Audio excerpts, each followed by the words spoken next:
Hey y'all, I'm James Wright. Welcome to my shop. Today my daughter and I are making mallets, and it's her first mallet. Let's dive in.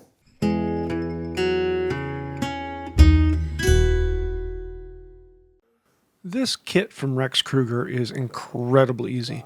You can see how these two blocks basically will nest together, and they are perfectly fit just to fit into each other. And they are made out of red oak. I know, not white oak, kind of sad, but we'll work with what we get. You just want to put glue on all the surfaces except for this middle area where the handle will go through. Really nice tight fit. They slid together and are actually really good and clean. Some of them are a little loose. You might need to wiggle them to get them flush, but we want to get them in there and then squeeze them. This is a structural joint. We don't want this coming apart in the future, and therefore we need to put as much pressure on it as we physically can, which is far less than anything you're going to do to hurt the wood. But you actually want to put more pressure on it, and the more you can put on there, the stronger the PVA will hold. It's one of those points where having a good clamp collection can come in very handy when both you and your daughter need to clamp them up. You can see she used enough glue that it squeezed out of every joint and every bit. Normally I don't wipe that off until it dries. I find it easier to come off once it's dry, though some people like to wipe it off. I just find that it tends to work it into the grain. For the handle, we're going to take some spoke shaves and shape this down. I don't want mine to be rounded. I want it to actually be octagonal, and so we're just going to be taking off the corners on these and doing it until they feel good. And I'm going to hold it and see if I like it. If I don't, I'm going to come back and do a little more and just make it an octagonal shape that actually feels good in the hand. I want to round off these corners and do a smooth transition from the shaft up to near where the head will be. A chisel is really nice for continuing that chamfer in a nice clean banner up this.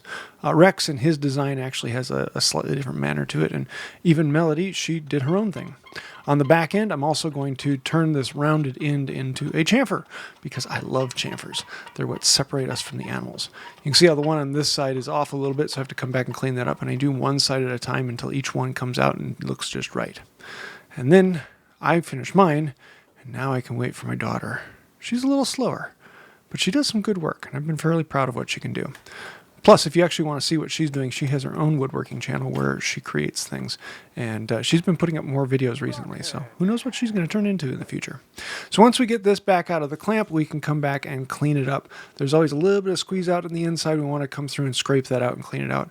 That's why I don't wipe it off beforehand. I find it easier to come in with a chisel and scrape it out. If you need a little bit more, a file gives you a nice clean surface. And you can see how the head just holds on like that. Pretty simple, easy design, but it will be wedged in from the other side to make sure it completely locks in. I'm going to scrape off anything large sticking out, and then I can come in with a card scraper and scrape off the top surface. And the card scraper is a really nice tool here because the grain's going in all different directions on these heads. So because of that, you have to be very careful about where you're going. But with a card scraper, you don't have to worry about that quite so much. And then, of course, chamfers on the head. This is actually a very important place to put chamfers. You want to make sure that there's a good transition there so that you're not going to be splintering it off if you ever hit the edge of something. Also want to put some chamfers on the bottom and the top. Because they're rounded, you have to go from one side to the middle and then from the other side to the middle. And then on top, you go from middle out on both sides. And it's a little bit of a dance going back and forth to make those chamfers match up, but it's worth it. We're going to cut off the top so that the little bit sticking out past the head is close to flush. It just makes it a little easier for getting the wedge in. And then we need to cut a slot down for the wedge to go into. We want to make sure this is in the correct orientation so that we're not going to be splitting the head apart. We actually have the wedge going at 90 degrees to the face. Speaking of which, we have a little bit of walnut here we're going to be using for the wedge. This also comes in the kit. And so we just need to cut at an angle and get a nice long wedge fit in there. Then it's ready for glue up. Hey, everybody's favorite. What's usually fairly stressful, but this one's really easy because there aren't any clamps needed. You just put a little bit of glue on the surface, slide it in, wiggle it around, make sure you get glue all the way around, and then tap it down. It is self-clamping, and that makes everything a lot easier. The last thing we want to do is clean up a little bit of the glue and then drive in the wedge into the top in that slit we just created. In this case, the wedge I cut ended up having the grain running out, and you can see how it split off. And yeah, it wasn't the best, but it doesn't have to go in very far. It just has to go in far enough to wedge out the top of it. Then we can come in with a flush cut saw and clean it down. Because the top is rounded, it doesn't quite work as a flush cut. You'll see how there's a little bit sticking up. And we're still have to come back and plane it, but it gets it really close so that the plane doesn't have to do a whole lot of work. Then I can come into the plane and make some squeaking noises as it comes across the top. You kind of have to work it in bit by bit. And then once I get it close, I can come in with the card scraper again and really scrape it down and get a nice smooth surface on the top. I'm very, very pleased with how that came out. I like it. I know on Rex, he left his a little bit proud, if I remember correctly. But I kind of like having it flush. It shows the geometry of all of the finger joints from the head. And then after that, we're going to do something special on mine. We're actually going to do a little bit of carving. I know, surprise, surprise, wood by Wright Strings and Carving. I printed these out and found them online, and then we can just use a little bit of regular glue sticks. This is just the regular craft glue stick, apply it on the surface, and I can come in with the V-tool and follow these lines. This is one of those skills that it looks scary, but most people can pick this up in 5 to 10 minutes. It's really quick and easy, especially if you have a V-tool with about a 60-degree angle on it. Each of these only takes me about 3 or 4 minutes to actually carve out. They go very, very quickly. But the first time I did them, they were probably about 20 to 30 minutes each. They're relatively simple. They don't take that much time. And even to the point where my daughters started doing them on some of her things. But I got done a little bit earlier than her, so I figured I'd add a little bit of carving on mine. And that little bit of detail always it brings out the project, makes it worth that much more. And fairly quickly, it's done. Then to get the paper off, all I do is bring in my favorite card scraper and scrape it off. And it cleans it up really nicely. And of course, that is usually the next thing you're going to be doing for finishing. But because this is red oak, I want to work some dust into the pores so I really get that grain to pop. The more dust you can work into it, the more it will wick it in deeper in those pores and make those pores a little bit darker so you get more of that grain texture between them. So I'm just hitting it with a very high grit. I think this is like a 280 or 300, something like that. And then we can apply some finish. And of course, because it's a hand tool, I like boiled linseed oil. And this is homemade stuff, so you can just wipe it on with your hands. It's non-toxic, easy to make, and a lot of fun. And it just soaks into the wood and really makes that grain pop. Very, very pleasing. I love the way it comes out in this.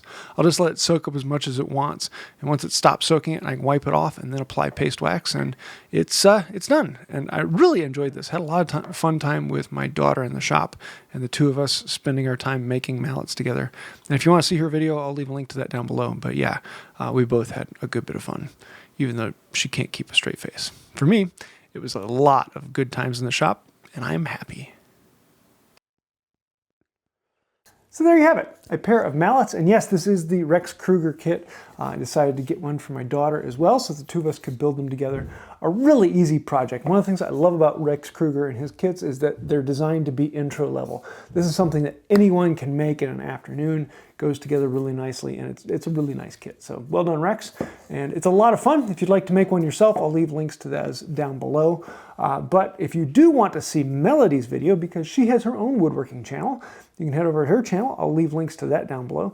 And you can see the whole build from her side on her mallet. And she did things a little bit differently than I did, so it's kind of fun seeing the difference between the two. So head over to Melody's channel and check that out. So if you do have any questions, thoughts, ideas, or even snide remarks, throw those down below. Yes, I do love reading the snide remarks as well because they do help out the channel. Anytime you like, comment, share, subscribe, or do anything down there, especially hit that little like button down below. Thank you. It means a lot. Anytime you do that, it helps the channel.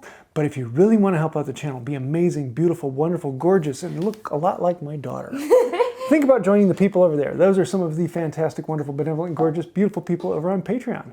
And without patrons on this channel, we wouldn't exist. You guys are the ones that fund it, help everything happen, and you are the reason we are here. We don't have any sponsors or any side ads running. Thank you. That's because we have patrons. If you want to find out more about that, links down below. I think that'll do it for now. And until next time, have a wonderful day. Bye! The nice thing about this project is now when my daughter gets out of hand, I can put the hammer down.